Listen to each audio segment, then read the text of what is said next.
जादुई तोता। एक छोटे से गांव में एक गरीब परिवार रहता था। उस परिवार में रामू और उसकी बीवी सीता उसके बेटे चिंटू के साथ रहते थे। उसी गांव में एक तोता भी रहता था। उसका नाम था रघु।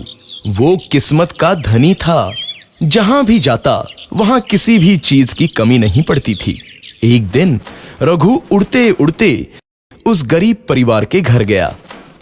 रघु सोचता है, अरे वाह, लगता है यहाँ आज बहुत अच्छा खाना मिलेगा। मैं पेट भर के खाऊंगा। वो एक कटोरी में रखे अमरूद देखता है।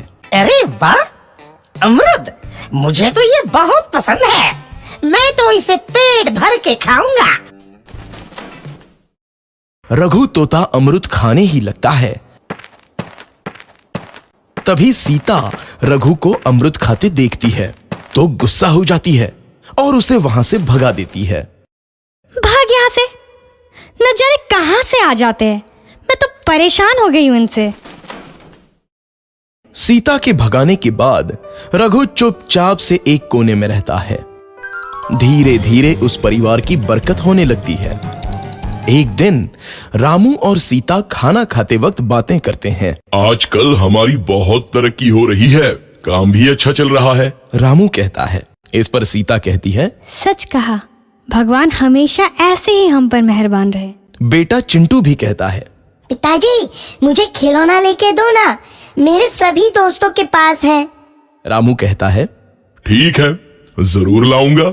सीता कहती है, कितने खुश है सब, मेरे परिवार को किसी की नजर ना लगे। एक तरफ ऐसी बातें होती हैं तो दूसरी तरफ रसोई में रघु तोता भी अमरूद खाते रहता है। मजा आया, अमरूद खाया, मजा आया, अमरूद खाया, मजा आया। तभी सीता रसोई में आती है और रघु तोते को अमरूद खाते देख बहुत गुस्सा होती है। सीता रघु को बाहर निकालने के लिए पिंजरे में अमरूद रखती है। रघु जब अमरूद खाने लगता है तो पिंजरे का दरवाजा बंद हो जाता है और वो उसमें फंस जाता है। मुझे बाहर निकालो, मैं यहाँ फंस गया हूँ, मुझे बचाओ। अगले दिन सीता पिंजरा उठाकर बाहर दूर उस रघु को छोड़ देती है। रघु के जाते ही उनके घर आई बरकत धीरे धीरे कम हो जाती है। उन्हें बहुत घाटा होता है। सीता कहती है, ये क्या हो रहा है, अचानक इतना कैसे बदल गया? अभी तक तो सब कुछ अच्छा चल रहा था।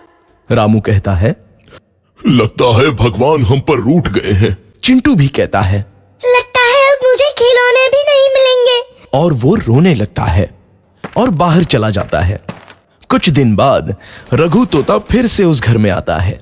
वापस आया, मैं वापस आया, अब मैं जमकर अमरूद खाऊंगा। रघु सीधा रसोई घर में चला जाता है और अमरूद खाने लगता है।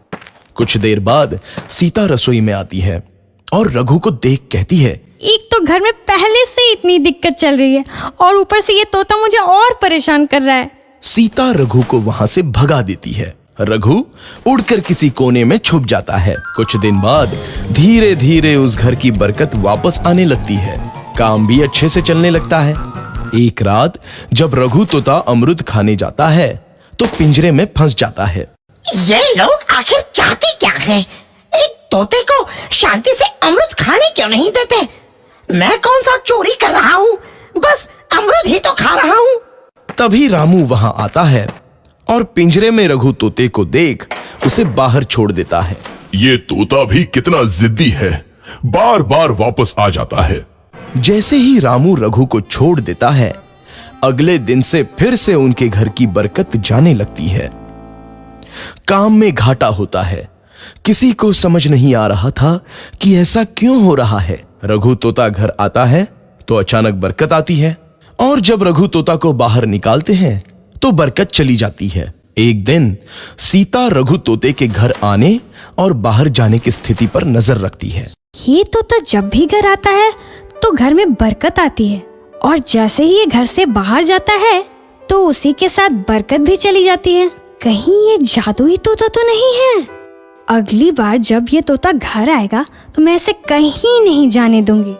सीता रघु का बहुत इंतजार करती है लेकिन रघु तोता दोबारा उस घर में कभी नहीं आता। रुक जा बेटे, मुझे देखकर इग्नोर मत करना। आज जो भी मेरी इस वीडियो को लाइक और सब्सक्राइब करेगा उसके घर में स्वयं मैं आऊंगा। यकीन ना हो तो करके देख लेना और कमेंट में हर हर महादेव लिखना।